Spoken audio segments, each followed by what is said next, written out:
ये स्थान साधकजनों परमेश्वर के पास से भक्ति करने का स्थान है। आप सच मानिएगा, भक्ति करने वाला व्यक्ति किसी भी क्षेत्र में संसार की दौड़ में पीछे नहीं रह सकता। परमात्मा उसे कभी पीछे नहीं रहने देगा।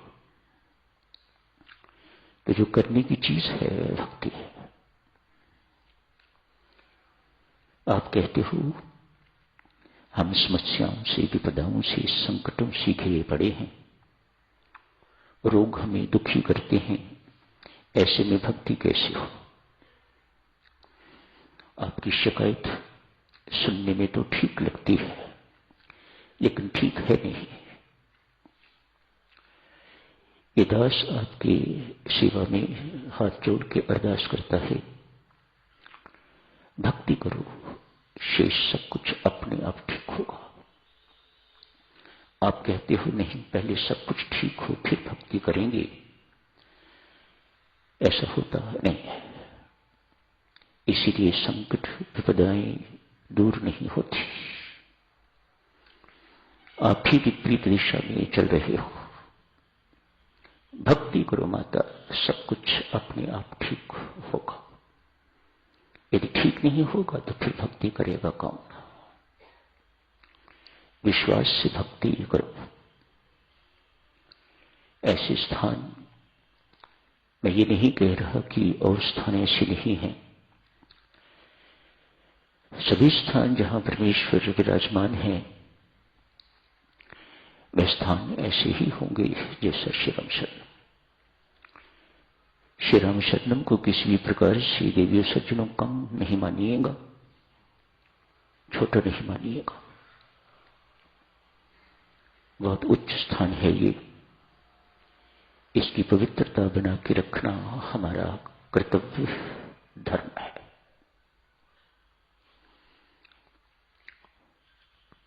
मानो परमेश्वर से जुड़े रहना,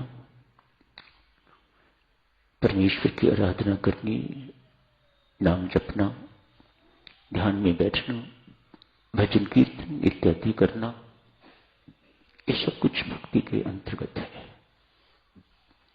जिनसे प्रभु प्रीति की अभिव्यक्ति हो, वे सब साधन भक्ति के अंतर्गत आते हैं। जहां परमात्मा की प्रीति होगी, वह स्थान अतिशय पवित्र होगा, होना चाहिए। यदि हम वहां पर नकारात्मक वाइब्रेशंस उत्पन्न करते हैं तो हम दोषी हैं, हम अपराधी हैं। मानो हमें उस स्थान की पवित्रता का कोई ध्यान नहीं है। भक्ति की तरंगे, प्रेम की तरंगे यहां पर बैठ के उठनी चाहिए। आपकी साथ वाली महिला भक्ति की तरंगे दे रही है तो आपको लाभ होगा। आप भक्ति की तरंगे दे रहे हैं तो साथ वाली महिला को लाभ होगा। सारा वातावरण ही भक्ति की तरंगे, प्रेम की तरंगे, ज्ञान की तरंगे उठा रहा है तो सारी संगत को लाभ होगा। वह स्थान बहुत उच्च बन जाता है। जिन स्थानों पर साधकजनों ऐसा नहीं है, उन स्थानों से दिव्यता उठ जाती है। वे स्थान दिव्य नहीं रहते। ईंट पत्थर के बने हुए बहुत सुंदर स्थान तो दिखाई देते हैं, लेकिन अंदर कुछ नहीं है। वहां जाके आपको शांति मिले ऐसा नहीं लगता। वहां जाके बेटा आपके अंदर प्रेम पैदा हो ऐसा नहीं लगता। वहां जाके आपका मन स्थिर हो जाए ऐसा नहीं लगता। चंचल मन लेके व्यक्ति जाता है और अधिक चंचल बन के वहां से निकलता है। ये मतभेद की समस्या देवी सज्जनों सिर्फ हमारी ही नहीं, नीची जाति के लोगों को बहुत से धर्मस्थल ऐसे हैं जहां जाने की इजाजत नहीं।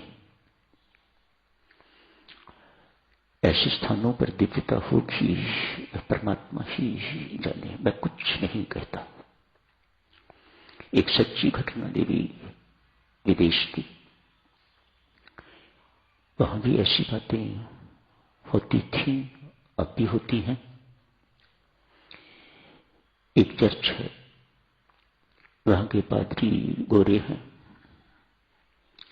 वे कालों को भीतर घुसने नहीं देते, बहुत कट्टर है। जैसे अर्ज की, हमारे यहां भी ऐसे धर्मस्थल हैं जहां नीच जाति के लोग प्रवेश नहीं कर सकते। आप धर्मस्थानों को छोड़िए, घरों में प्रवेश नहीं करने देते। अभी भी ऐसे स्थान हैं जहां आपका खाना बनता है, वहां नीची जाति का व्यक्ति प्रवेश नहीं कर सकता। ये सब बातें मैंने अपनी आंखों से देखी हैं, अभी भी प्रचलित हैं। फर्क तो बहुत है, लेकिन अभी भी ऐसा है। ये पादरी बहुत कट्टर है, किसी काली को चर्च में घुसने नहीं देता। आज किसी ने हिम्मत करके तो कोई काला वहां गया है, उसे कहा, मित्र तेरा मन अभी साफ नहीं, अतएव तुम्हें चर्च में आने से कोई लाभ नहीं होगा। जब पहले मन पवित्र करके फिर आना। फिर किस लिए आना है? मन पवित्र करने के लिए ही तो व्यक्ति आता है, रोग दूर करने के लिए ही तो अस्पताल जाता है। जो निरोगी है उसे अस्पताल जाने की क्या जरूरत है? ये उस पादरी की धारणा इस प्रकार की है। ये बेचारा मुंह लटका के चला गया है वापस, उसके आगे कोई चल नहीं सकती। बाहर जाके साधना की है, कीमत दे के साधना की, पेट की रोजी के लिए सुबह से लेकर रात तक कमाई करते हो, पसीना बहाते हो, कितने घंटों के लिए? मन की सफाई के लिए, आत्मा की सफाई के लिए कितना समय प्रयोग करते हो? तनिक सोच विचार करो। बात तो उसकी है, इस कमाई से क्या होगा? कल को दुनी दुनी थे, आज लाला दुनी चंद हो गए, बस इससे अधिक तो कोई कमाई नहीं है। इससे अब तो जीवन में कोई फर्क नहीं पड़ा। मन बिल्कुल वैसे का वैसा ही खोटा है, आत्मा वैसी की वैसी ही मलिन है। मानो अगले जन्मों की तैयारी है। जाके साधना की है, परमेश्वर की कृपा हुई। साधना जरूरी नहीं कि चर्च में ही की जाए, मंदिर में ही की जाए, गुरुद्वारे में बैठ के भी की जाए, कहीं भी की जाए। जहां भी साधना की जाएगी वहां अपना रंग दिखाते रहेगी। कहीं भी करके देख लीजिएगा कि साधना की महिमा है। मन पवित्र हुआ, मन पवित्र हुआ तो निरोग मन हो गया, तो शांत मन हो गया। अशांति की सारी बातें बीच में से निकल गई, चंचलता की सारी बातें निकल गई। मन अचंचल हो गया है, बिल्कुल स्थिर हो गया है। चेहरा हर वक्त मुस्कुराता रहता है, अद्भुत सा नूर है चेहरे पर। उस काले व्यक्ति पर आभा है, उसके चेहरे पर शांत चेहरा हो गया। संयोग की बात है, आज वही पादरी सफेद इस व्यक्ति को देख बहुत चकित,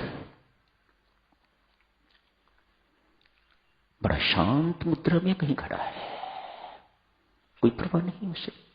कोई जा रहे हैं, कोई आ रहे हैं, किसी प्रकार की कोई परवाह नहीं उसे। पादरी को ही बुलाना पड़ा। भाई, आप एक दफा चर्च में आए थे, अनेक वर्ष बीत गए, उसके बाद कभी आप आए नहीं। व्यक्ति कहता है, पादरी महोदय, परमात्मा स्वप्न में आए थे, मुझे आके कह गए तुझे उस चर्च में जाने की जरूरत नहीं है। पिछले 10 वर्ष से मैं कोशिश कर रहा हूं उस चर्च में जाने की, उस पादरी ने मुझे ही चर्च में नहीं जाने दिया, तो तुम्हें कहां जाने देगा? जहां मतभेद होते हैं, देखो सोचना, जाति भेद होते हैं, किसी भी प्रकार का भी मतभेद है जहां पर, वहां दिव्यता नहीं रहती, वहां से दिव्यता उठ जाया करती है। परमेश्वर कृपा बनी रहे देवियों सज्जनों, हमारी मति ठीक रहे, मतभेद न उत्पन्न हो। जो आनंद दूसरों का कहना मानने में है, वह कहना मनवाने में नहीं है। सच मानो इस बात को, पर किसी न किसी को तो कहना मनवाने वाला बनना ही पड़ता है। जो आनंद कहना मानने में है, वह,